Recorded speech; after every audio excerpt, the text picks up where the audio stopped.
Richmond. Christina. Okay. Some of these stories are true, and some of them obviously are not. And if I'm, when I get done reading and you say I could write that crap, I hope that you will.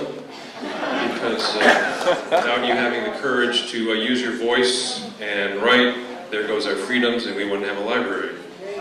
So, the first one is true, and this one is called Talking to God Costs Money.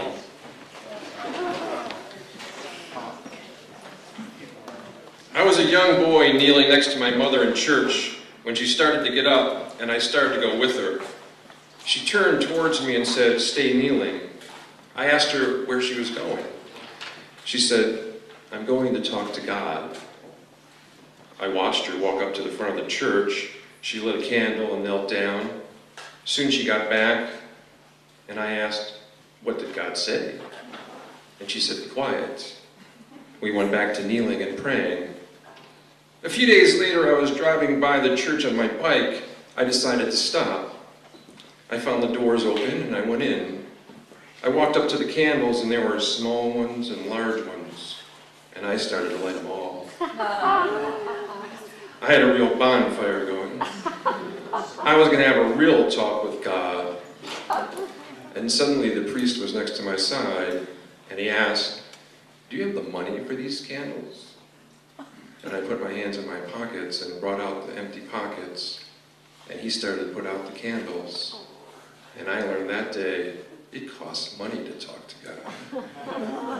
Aren't you interested?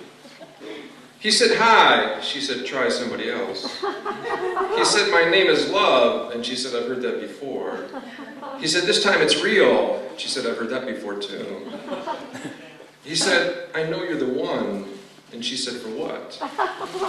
He said, "For walking into sunsets." And she said, "It feels like it's going to rain." He said, "I have an umbrella."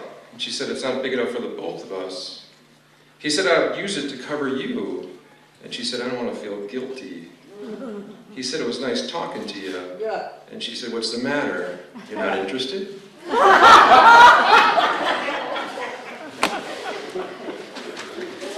We have lots of hope for the new president, but this is called, "Do you tell the truth?" Do you swear to tell the truth, the whole truth, nothing but the truth, so help you God? Our first leader, George Washington, chopped down a cherry tree, and when he was asked, he couldn't tell a lie. He said he did it.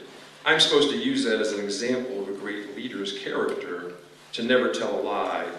Yet he chopped down a cherry tree, a source of food, for no reason. No reason was ever given, just that he couldn't lie. So he admitted it. Why? He didn't like cherries? What's not to like about cherries? I think it was his first sign of aggression. He let it out by attacking the environment and just didn't lie about it. Now, when our modern leaders do their version of chopping down the cherry trees, they lie.